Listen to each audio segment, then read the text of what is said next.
Okay, why don't we go ahead and get started. Since I usually introduce the speaker, I'll introduce the speaker, which I think, as you know, today is me. I like to give a talk in this conference each year, and it turns out that just like some of you who are presenting at AMA and other places need to do practice talks, this is for me a little bit of a practice talk for a talk I'm giving in a few weeks, right after the AMA meeting. And it has to do with my research. So I think, as many of you know, my research focus historically has been on information retrieval or search, something I was doing before things like Google and PubMed existed.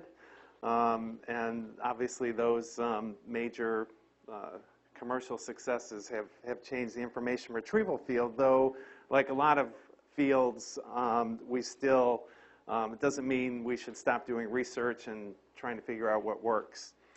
So, and you all know me, Bill Hersh. I'm the director of the program.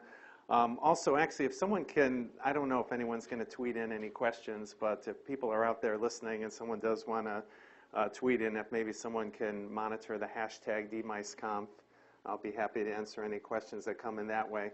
So I'm actually giving two talks today. In fact, let me pull my phone out because I'm going to want to time the second one. Just get it ready.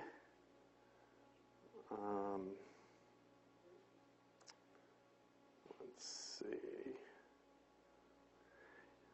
So basically, the purpose of this, in a couple weeks, actually this is a year of 25th anniversaries. In addition to the BIC anniversary, there's an initiative I've been involved with that's been around for 25 years called TREC, the Text Retrieval Conference. It's annual challenge evaluations. In many of the fields in which we work, there are these challenge evaluations that bring together a research community with a common data set so people can compare. Many of them try to be academic, so not like a commercial bake-off, although sometimes they take on that flavor. And TREC is one of the granddaddies of challenge evaluations, and this year is the 25th anniversary. My major role in TREC has actually been in introducing biomedical tasks into it, which has been something that a lot of the predominantly computer scientist audience of TREC has wanted to participate in. And one of the things that we've been able to do is actually the relevance judgments. I'll describe what those are in a moment, but basically the gold standard on what's relevant and should be retrieved. And we've always had a ready source of people with expertise. And so I've done work in the TREC tasks to also help with relevance judgments. So, so basically, the talk at TREC is about 25 minutes. So I thought what I would do is I actually have a little primer on information retrieval. Some of you know about it. Some of you have taken my courses. But it's just an overview of the concepts. All of the people attending TREC will all know all of that material. So I'll do this primer initially for you guys, especially those who haven't been as familiar with information retrieval, and then that will put you in the having enough knowledge to understand the actual talk that I'm going to give, which I will time because I need to do it in under 25 minutes. Okay, because this is clinical informatics grand rounds, in addition to our usual conference, I have to provide learning objectives. So what our objectives are to define the evaluation measures that are used in information retrieval. Some of you are familiar with them in different contexts. And then I'm going to talk about some of the biomedical tracks that have been part of the TREC challenge evaluation, and then describe some of the findings, what we've actually learned from them. So information retrieval, what is it? Many of you have heard me talk about it before.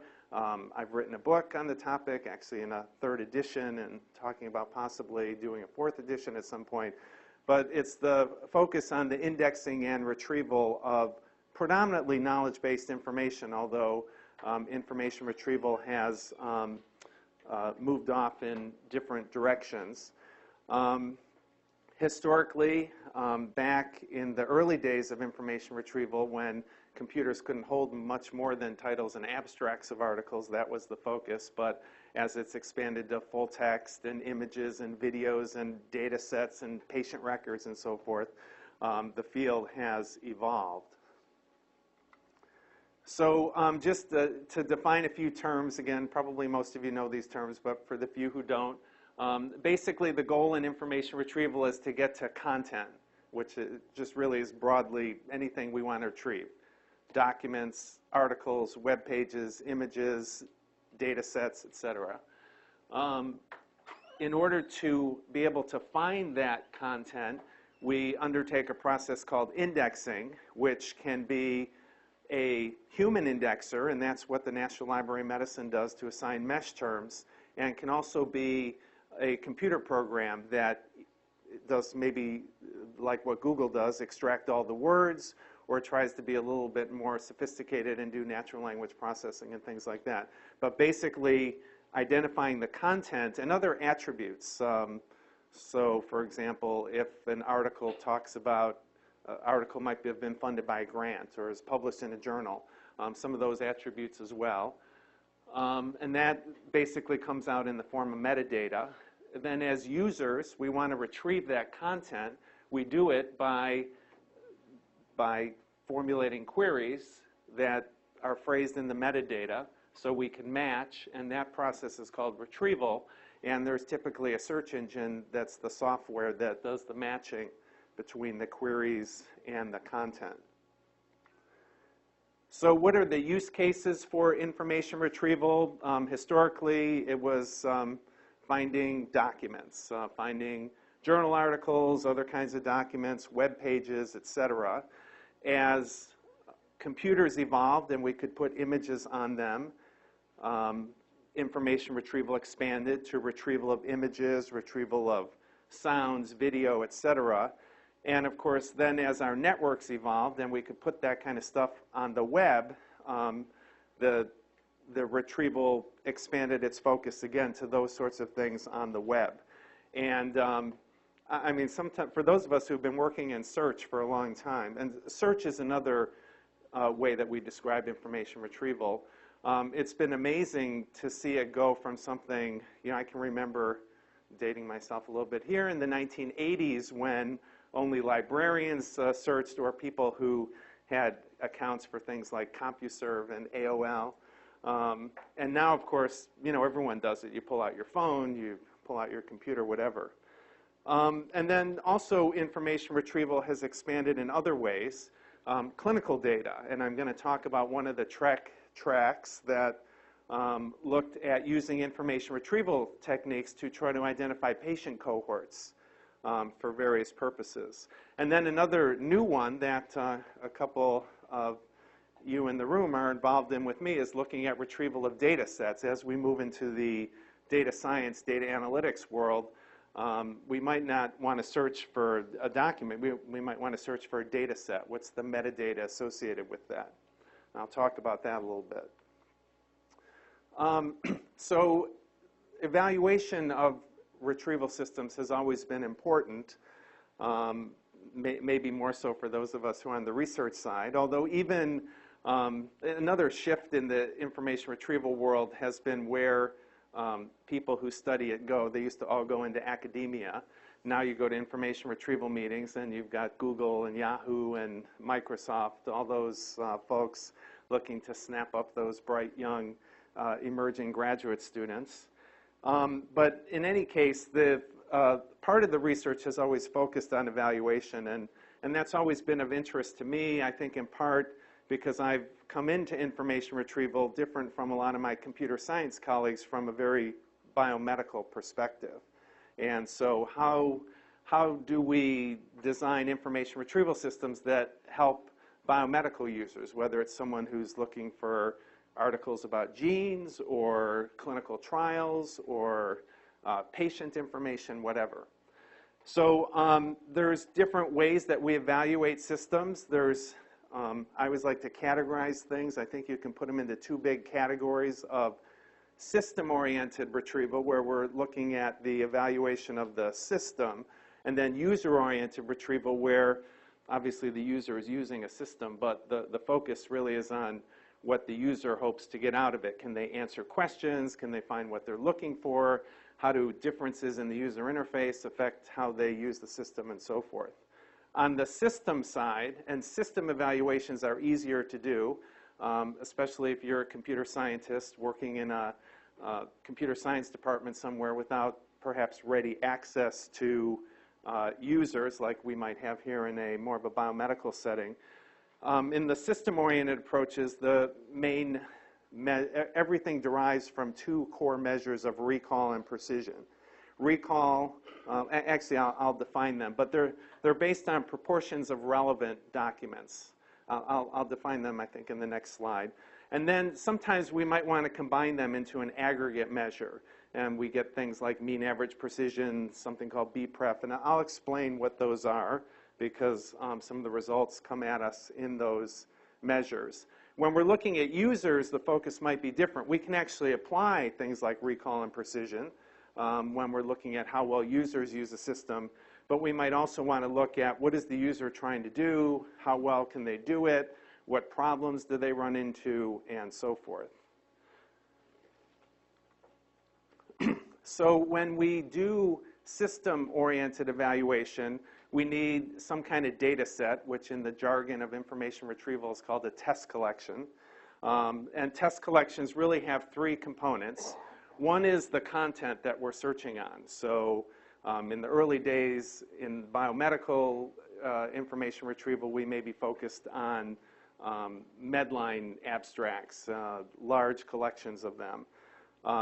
The content, and in newer times it might be images.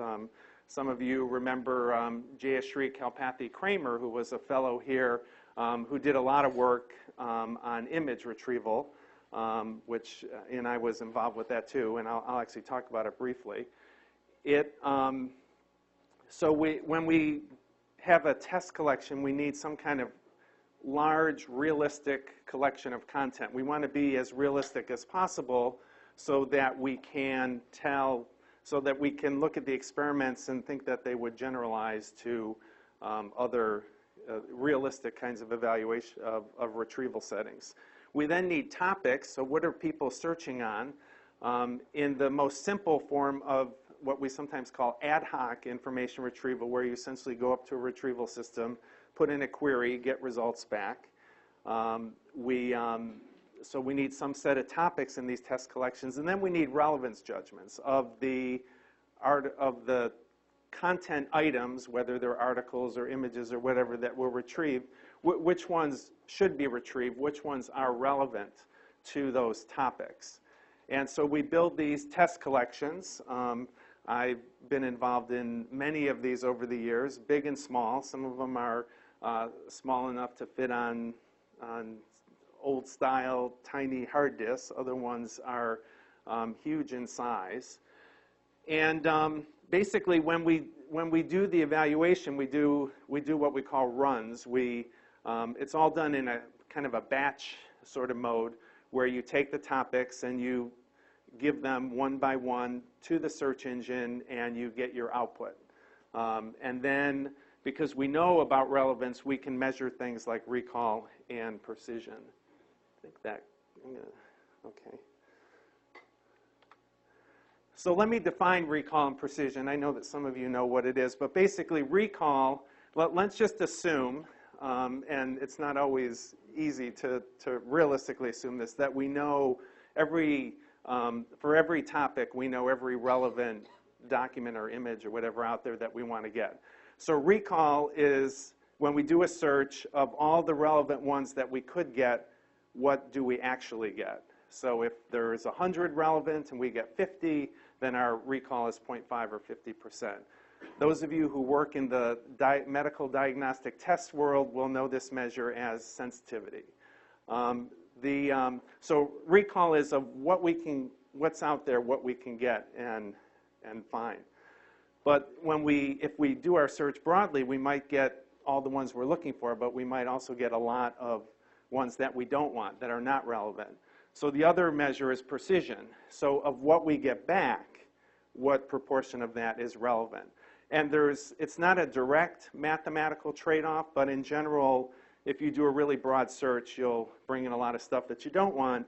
If you do a narrow search, you'll miss things that you want. And you've probably experienced this when you've actually done searching. Precision, again, for the medical test people, is equivalent to positive predictive value. So when we do this relevance-based or system-based retrieval, all of the measures emanate from these two things. Sometimes we want to combine them into a single one, and some of these have fairly complicated mathematics, but in essence, things like mean average precision basically combines the two measures together so you get a single number, so you can actually compare one system against another with a single number. BPREF is a measure that tries to take into account, some of these test collections are so big that you can't do relevance judgments for every, some of these test collections have millions of records, millions of documents or images or whatever, so you can't do every last relevance judgment. BPREF makes some assumptions and enables us to come up with a measure when we haven't judged everything for relevance. And some of these further ones, normal discounted cumulative gain, also allow for other things like graded relevance judgments instead of a binary relevant or not. Again, I don't have time to go into all the details of these, but you can think of them, though, as ways of aggregating recall and precision and taking into account incomplete judgments. So let's talk a little bit about challenge evaluations. Many fields use this. I know in the bioinformatics world or machine learning world, Kaggle competitions use this sort of thing. Database people, others use these sorts of things, although in information retrieval, this has been around for quite some time, hence 25 years of TREC. The idea in information retrieval is that you develop a common task. The most simple task is you want to find relevant documents on a topic, but there's other perhaps more complicated tasks, like one of the ones we'll talk about is identifying patient cohorts from medical records. And again, you ideally aim for a realistic size collection that is reflective of the real world, that the tasks are reflective. I've developed a number of these test collections. We've at times actually gone out to real users and see what kinds of things they search on and use those for the topics. When we build these test collections, there's some research from the information retrieval field that at a minimum you should have about 25 to 50 of these topics to get stability across the measures. When you do these analyses, you can apply standard, usually repeated measures kinds of statistics to see if, because you'll get differences, and then the question is always, are they statistically significant? And then the way these big challenge evaluations like TREC work is that there's a lot of different research groups that participate, and one of the ways to get a good representative cross-section of relevance judgments is to have a lot of different groups do these runs, and they all get pooled so that the more different approaches to retrieval you use, the more diverse kind of content output you get, and so your relevance judgments are across a more diverse set of documents or images or whatever. So that's how these test collections are built. I think I have just a diagram on how TREC works. One of the things about information retrieval is that machine learning is actually relatively new to information retrieval, so there's not a lot of training sets, training data. These days people come in and where's the training data? Because information retrieval, we do have training data now from things like previous years' events, but historically there wasn't a lot of training data. But the idea behind TREC is that so all of these participating research groups come together. In the case of TREC, some are from academia, some are from industry, other places. They all participate in this task where they get this common data set, this test collection. And then they have these common set of topics that they run against their systems. They produce these runs and they submit the results. And then in the case of TREC, there's a group at NIST, the National Institute for Standards and Technology, which is the government agency that has chosen to fund this particular work. All the documents are pooled and relevance judgments are performed, and then the results are sent back out to the participants. And in fact, then once you have the test collection, you can tweak, you can go back to your system, you can tweak this parameter, that parameter, and see what works better. Although one of the challenges with that is, starting to overfit your system to the data. But historically, that's how people have done a lot of research and information retrieval with these test collections. A few other points about these test collections. One is that because these data sets are so big, you just can't assume that even when you have pretty comprehensive relevance judgments that you have absolute, and you should really look at relative comparisons. So how does your system or some variant of your system perform relative to another variant of your system or someone else's system? And in fact, so a lot of times we do, for consistency, judge reliability, we do multiple relevance judgments. And you find that people's systems tend to do about the same relatively with different sets of relevance judgments, so which is probably a good thing, so that way you don't have to be too worried that someone maybe judged this document wrong or that document wrong. Systems that do good in general with one set of relevance judgments tend to do good with another for the same task and test collection. That's not always the case across different tasks and test collections. Another thing that we find with information retrieval, I'll actually show it to you from one of the tasks, is that some queries are really easy, people do really well, some are really difficult and people do poor, and then we tend to just average. We always want a single number that describes how our system does, and we average it, and sometimes the averages obscure the interesting results, and I'll show you some examples of that. So there's actually a number of other challenge evaluations that have taken place in information retrieval. A lot of them emanate from TREC. TREC is really kind of the granddaddy of them all. It actually started, I actually have that wrong. It should be 1991 because it's 25 years. Or wait, no, 1992 was the first year. So this is the 25th year of TREC. Most of the focus in TREC has actually been on non-biomedical things, newswire, web searching, question answering, things like that.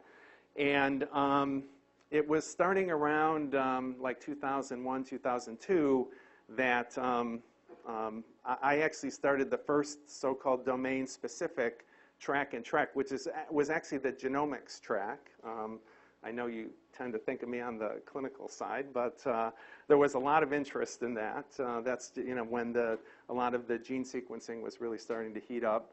And we were focused on literature, though, not so much the gene sequences. TREC spawned another thing called CLE, which now stands for Conference and Labs of the Evaluation Form, but initially stood for Cross-Language Evaluation Form. In places like Europe, where there's many different languages spoken in proximity to each other, cross-language retrieval is actually a big issue. Maybe it's less of an issue in the United States since we tend to do everything in English. But anyways, CLE eventually broke off from TREC and began its own yearly challenge evaluations. But one of the interesting things with CLE was that there was a group there that got interested in image retrieval, and some of the people within that group got interested in medical image retrieval. And them knowing my interest in all things biomedical, I got involved in the ImageCLEF medical retrieval task, which was right about the time that Jayashri was a fellow in our program, and it's really turned out to be her major area of research. And it's actually kind of fun to do image retrieval. And then TREC has inspired other things, like some of you may know about the I2B2 tasks, which are more focused on natural language processing. And then something that a couple of you are involved in because I've lured you into it is there's BioCaddy is an effort funded by NIH to create metadata around data sets. You know, that's the hot topic now. And so there's actually a challenge evaluation that I was asked to be on the organizing committee of and will participate in, where there's a collection, I think it's about 750,000 metadata records of data sets that are on various, mostly NIH sites. And of course, that's what we might be interested in these days is, you know, find me a data set on this disease or this gene or some combination of them. So, one other way that I like to look at information retrieval is as a funnel. So at the top of, if we're focused on scientific literature, if we're focused on all the literature, the first step is that we want to extract out things that are possibly relevant for us. And that's really information retrieval. When we go to PubMed, we do a search and we want to go from all of the world's literature to a set that we can manageably look at that might be relevant for us. Of course, we really want to find things that are definitely relevant. And the way we do that now is we look at the screen and make those judgments. But fields like that go variably by names, information extraction, text mining, try to do some of those things in an automated fashion. And then ultimately, we want actionable knowledge, whether we're doing a research study or developing a clinical decision support rule or something like that. So that's another way to look at information retrieval. Okay, so at this point, so that's my, actually let me just stop here. If there's any questions, I can answer them. Then I'm going to launch into my TREC talk, which I'm actually going to time. Any questions, comments? If not, that's okay. Okay, let me proceed on. Yeah, sure. Yeah, I'm interested in And we always want people to press the buttons so those listening online can hear. Thanks. You said we're starting to have training data sets we can train against, like from, does the BioCaddy have one, and what are the top training sets you recommend? For Yeah, well, I think it depends on your task. So in the case of BioCaddy, which you're interested in too, you know, there are people now that want to search for, you know, all these ever-growing numbers of data sets. There's other people that might want to search for biomedical literature. There's other people that might want to search for Newswire, you know, all these various collections of information. So I don't know that you could say the best set is the one that actually fits the task that you're interested in. So, you know, for those of us who are focused in the biomedical world, you know, we might be more focused on things that are biomedical. And if right now we're interested in finding all the, you know, helping people find data sets to do their biomedical research better, then that would be the right choice for us. Yeah. So is there a call for somebody to kind of curate and make public training sets that everyone can compete against, like we do with handwriting recognition? Yeah. There are. You know, NIST has been really good in sponsoring TREC, and for at least for the information retrieval field, that's been probably the largest development of sets. The I2B2 initiatives, for example, have That's been initiated by some grant funding of mostly the NLP community. So there's actually some legal test collections, and there have been people in the legal field who have developed those. So they tend to come about in various kinds of ways, but usually it's a combination of someone who has a real-world retrieval challenge and then someone who's willing to fund it. So that's what kind of happens. Yeah, Dana. Historically, has knowledge management community been well separate from IR, or are they highly collaborative? No, I think that the IR community the IR community actually used to be pretty insular. I think with the growth of things like Google and PubMed, it's become more public. But there's some cross overlap in the communities, but not a massive amount. Okay, let me move on, and as I said, I want to start my timer here.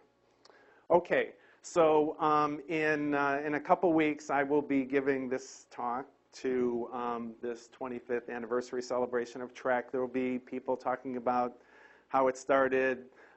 There's other, actually one other thing that's actually come out of TREC is actually the IBM Watson system.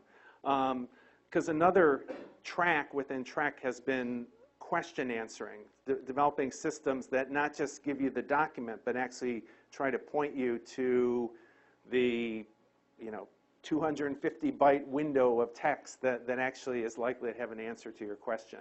It was the IBM's group participating in TREC that was the forerunner of what they now call Watson. So, okay, so I'm going to speak to this group, kind of give them an overview of these biomedical tracks. I'm first going to tell them a little bit about why information retrieval is important to those of us in biomedicine. I'm then going to go through these different tracks and then talk a little bit about other kinds of research in information retrieval evaluation beyond these challenge evaluations. So why is information retrieval important in health and medicine? Well, one is, and this probably isn't unique to medicine, but it's certainly a challenge in medicine. And every single day that we live, another 75 clinical trials and 11 systematic reviews get published. And so whether you're a practicing clinician or whether you're a researcher, whatever, that's just a lot of literature to keep up with. You probably can't keep up with it all, so you need good retrieval systems to find what you're looking for when you need. This graph, some of you have seen this paper by Bill Stead, who notes that as the world of genomics, which many of you work in, starts to wend its way into clinical medicine, the number of data points per clinical decision that physicians will need to make about patients will, well, it already has exceeded the kind of human cognitive threshold, but it will continue to go up. And if the vision of precision medicine comes to be, there may be hundreds of data points that a physician has to take into account when making a decision on patients. So that's another case for information retrieval. Another case for it is the fact that everyone's doing it. Patients don't just walk into doctor's offices anymore. They're sitting there on their phones searching Google with their symptoms and, I think I have this, or they saw a commercial on TV last night that says, ask your doctor about this great drug. People need to know how to do information retrieval. We're actually starting to teach it in the medical school here, for example. There's also, some of you know about all the concerns about reproducibility of science. And so being able to know all the studies that have been done and to ask whether some of them need to be reproduced is important for information retrieval. And just everything about precision medicine will exacerbate all of these other bullet points. So back around, when was it? Well, the paper, the work started around 2003, 2004. There were lots of people from the computer science world, asking when can we do searching on, at the time that was when the bioinformatics explosion was beginning. And because computer scientists don't really necessarily make a distinction between those who do clinical and bio, they looked at me, oh, yeah, Bill, you know all the bio stuff. Sure, you know, there's a track in your program called bioinformatics. So, but, you know, it was a hot topic. And so, in fact, we were actually able to get a National Science Foundation grant to fund it. So anytime there's a grant opportunity, it's a good thing. And so this was the first time that TREC moved beyond things like Newswire to what we now call domain specific, because there's people who do legal information retrieval, chemical information retrieval, et cetera. And we, so we got this grant, and we wanted to look at realistic problems that really genomics researchers were facing. The problems then, not too different from the problems now, are, you know, you might discover a gene variant that might be involved in what seems to be a completely different disease process or pathological process, physiological process, whatever. And so we initially focused on just this ad hoc retrieval, find me more information about this. But as time went on, we actually took up this question answering approach where you try to be more specific about what you retrieve, not just this whole document, but a sentence or a paragraph that actually potentially answers your question. A kind of intermediate to that is something called passage retrieval, where you're maybe not focused on the text of the answer, but you want to zero them in on the part of the document, because someone might do a search and get this huge long document, and then they have to spend a lot of time going through it. So a second function of an information retrieval system might be to try to point them to the area of where what they're looking for might be. So the information retrieval research community had found a number of techniques that worked well. One of which is well, some of them are things like stop word removal, so removing common words because people typically don't want to search on the and which and things like that. Techniques like stemming, where you pull the common suffixes, so coughing and coughs are reduced to cough. Different kinds of weighting. We tend to think of Google as the gold standard of weighting, and Google does a certain type of weighting that works really well on the web, but doesn't necessarily work in a non-hyperlinked kind of document collection. And the Google algorithm depends on links between documents, and if there's no links there, then Google's, you know, just a nice fast search engine. Query term expansion, so looking at ways of adding terms to the queries, everything from finding synonyms to those words, or words that occur in relevant documents and folding them into the query. And some of those things work pretty well. And with the genomics documents, and this has probably been true in a lot of the domain-specific things. Some of the vocabularies that we've developed, mesh, gene ontology, things like that, have been helpful in if you can identify that the user's interested in a certain term, and then just pulling in all the different expressions for that term that the user won't necessarily type into their search. With question answering, the same sort of approaches, query expansion worked. Also with question answering, you know, again, where you're trying to point someone to the actual text, doing that passage retrieval of narrowing it down. How do you actually decide what the passages are? The best approach for passage retrieval is just this mindless overlapping 200-word windows, you know, as opposed to trying to identify the paragraph breaks and the section breaks and things like that. And those sorts of things worked well. The TREC genomics track, it generated a lot of interest. People would use the track content after the TREC was over, people continued to publish papers. In fact, if you go to my Google Scholar profile, it ranks your papers by how many citations. The most cited paper I have is a paper from 1994 that was the first test collection I ever created. And people always cite that paper when they use the test collection. So it's a way to get citations for your work. I wouldn't consider that paper to be my best paper that I've ever written, but it's the one that gets cited the most. But part of the problem with in information retrieval is that people, when they write papers, they don't always give really good descriptions of what they've done with their systems. And so you can't always figure out what it is that they're doing.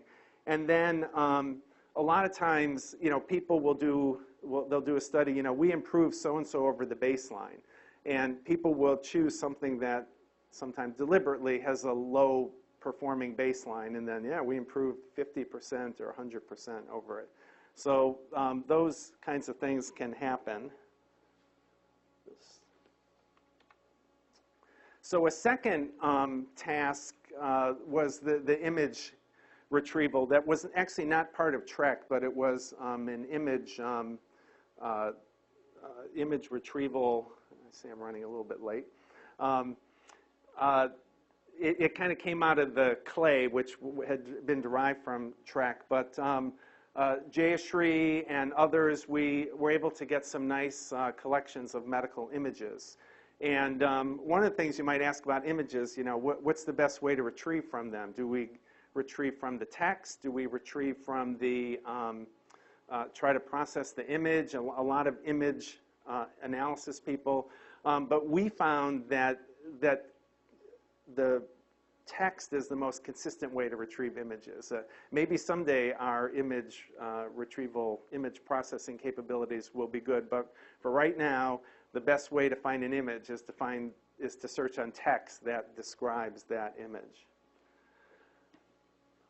There were a few other variants I won't go into. Another one is probably one of my favorite tasks in TREC.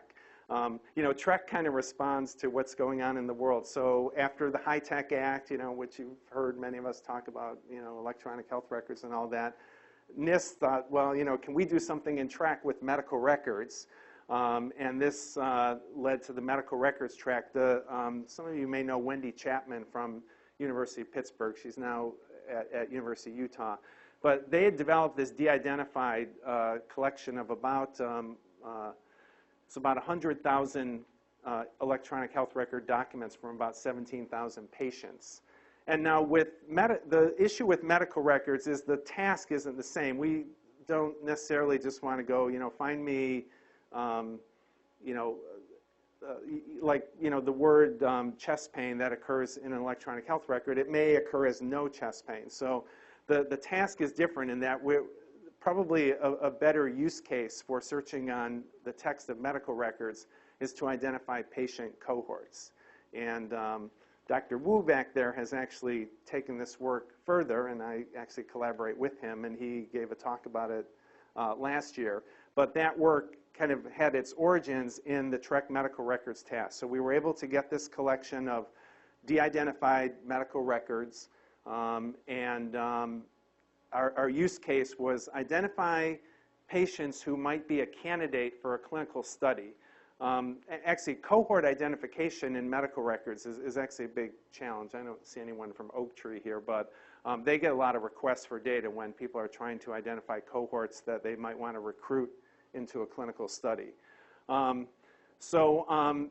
part of the context of this was, now that we have these growing amount of electronic health records and people implementing them, and but the problem with electronic health records is that they're not, while there's some issues around protection of, say, journal abstracts, it's not as sensitive information, because these records were actually real people.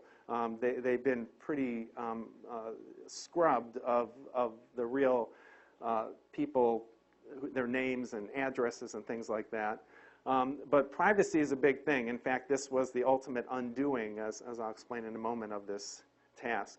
So we had this test collection. We did the same sort of thing where we developed topics, basically looking for patients, cohorts of patients with this condition or this age group or things like that. And it was actually a very successful experiment. We did it, typically in TREC, they'll do tracks more than once because people, they get better over time, but try to create a new test collection each year. So this is what the test collection looked like. Basically, there were about 100,000 reports. Some of them were not actually mapped to actual patients, but so it was about 93,000 and mapped to different visits. When people come to the healthcare system, they don't just get one record. They might get an admission note, a progress note, a radiology report, a surgical report, and then ultimately a discharge summary. So there tends to be a number of documents per visit.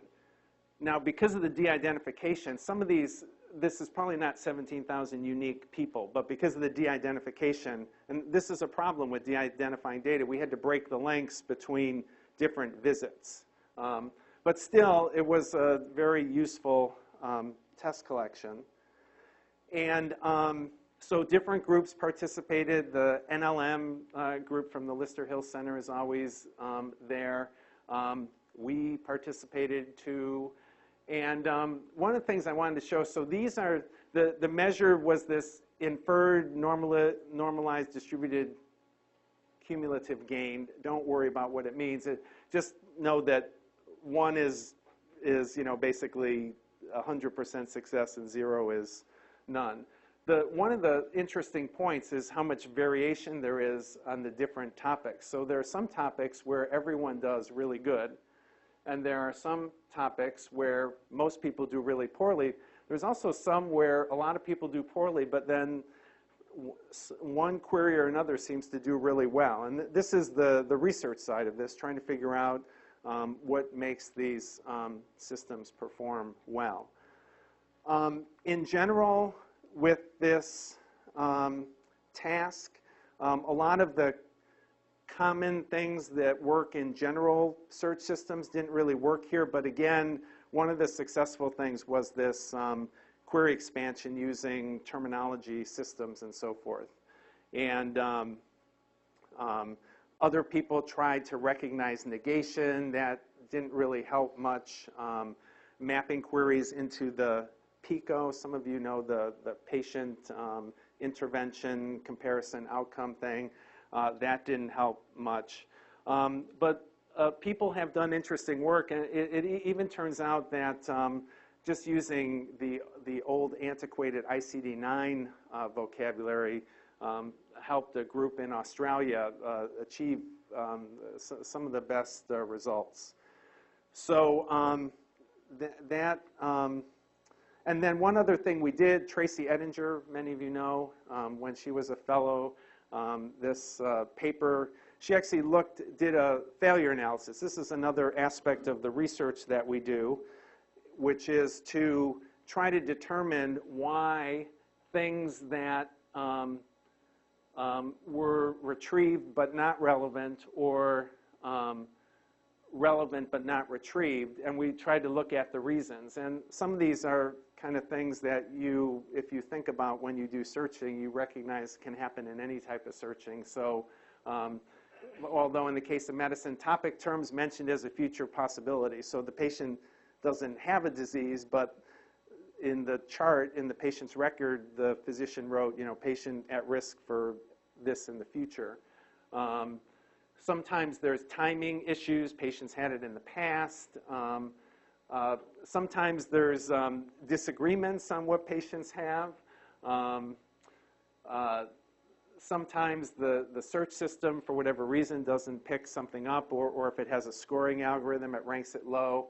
And so other ones, sometimes there's synonyms or lexical variants that the search system misses. So these are the kinds of things that we need to think about when we're developing and trying to improve search systems.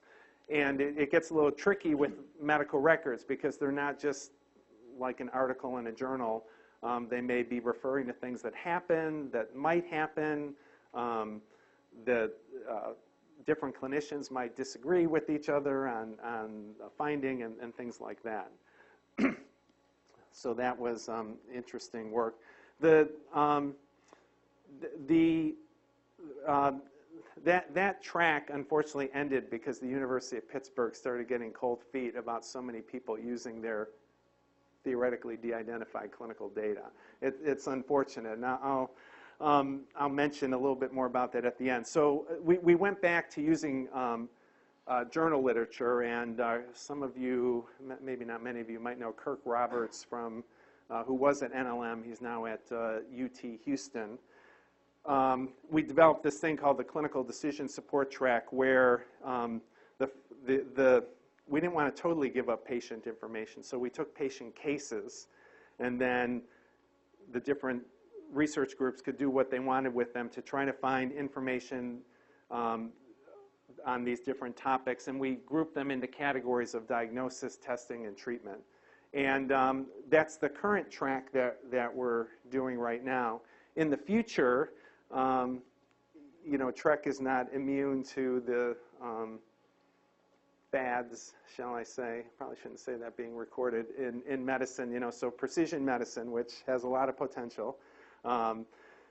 So we're kind of morphing this track into a precision medicine task where we're also going to incorporate, some of you are familiar with clinicaltrials.gov, which reports on clinical trials, and to try to do the precision medicine task of a patient who comes in, maybe has a certain type of cancer, the tumor is sequenced, we identify some variants on it, and we want to see if there's other diseases or at least other types of cancer that may have that same variant, and that's part of the precision medicine paradigm. So we're moving in that direction.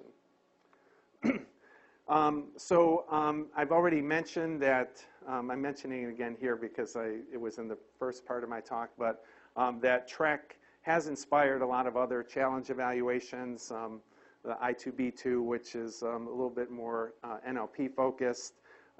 CLE has now further developed into this eHealth track. One of the things that they're doing is looking at patient information retrieval. So patients who have questions about clinical topics, searching on content that's aimed towards patients. How successful are they in finding what they're looking for?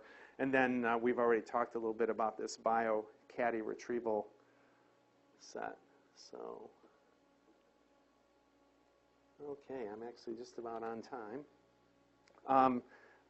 This part I'm actually probably going to drop out of this talk because I knew it was going to take a little bit too long. I just wanted to mention that this system-oriented retrieval is important for us to figure out how to build better systems. But systems are ultimately used by users. And so evaluating users is important as well. And in fact, some of the research, quite a bit of the research that I did like through the 1990s and early 2000s was user-oriented research. We used to recruit medical students, graduate students, and sit them down in front of retrieval systems, including this one. This is the system I actually programmed when I was a fellow, called Sapphire, where we, when the UMLS Metathesaurus was first being developed, trying to help users map their queries into common terms. Unfortunately, it didn't really seem to help that much more than just doing text searching. But we did it. That's what kind of initially piqued my interest in evaluation, asking about things like, well, recall and precision are important, but how much of a difference is important? If you have a 10% difference in recall, is that going to help someone do their task better? You know, it probably depends on the specific task. And that's what led, I won't go into any detail here because we're short on time, but we did a bunch of experiments, user experiments, having people come in, giving them questions to answer, things to look up, and then looking at what aspects of the retrieval system were important. In fact, one of the things we found in one of the biggest studies we did, that recall and precision actually didn't matter. It's a kind of embarrassing thing to get up and front of a audience of information retrieval researchers, but if you think about it, if your goal is to answer a question, you don't need massive amount of recall. You just need to find that one or maybe a few documents that make you really confident on what the answer is. And we also did another study where we found that some people they would answer the question ahead of time and then go to the retrieval system, and they didn't do any better with the retrieval system. Some of the questions they got right, but some of the questions the retrieval system led them in the wrong direction. So something else. So all these things you actually need to keep in mind with real users. So I'll skip to the end here. And so what do we conclude from all this? Well, I mean, first of all, information retrieval, it's important in probably every area of knowledge, but it's certainly important for all the reasons that we know in biomedicine, especially if we borrow the big data terms of volume of information increasing, variety increasing, velocity, the amount of it coming at us increasing. We know that there's varying benefits of different techniques for different use cases, but in general it seems that these terminology resources have really been probably the most effective thing. It's important to think about the tasks. We know that ad hoc retrieval, that kind of going up to a retrieval system, is I would argue that we've pretty much solved that problem. With things like Google and PubMed, there's probably a little bit better that we can get. But some of the other tasks, so some of the other use cases, like novel types of data, so EHR data, any type of structured data, and also high recall tasks, which, for example, the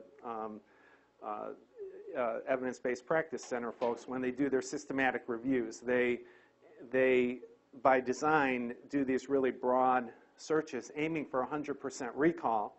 But one of the reasons why their grants are so big is because they spend a lot of time going through and eliminating out most of the things that are not relevant to their systematic review. And some of you may be familiar with Aaron Cohen's work that's looking at ways of making that process more efficient. And then the research, the last thing I'll say, which will resonate with the people that I talk to, is that the research is confounded by some of these larger issues, not the least of which is privacy. Because the real interesting search problems now are on private data. Like, for example, searching email. That's something that, like, the FBI is interested in now for various people. I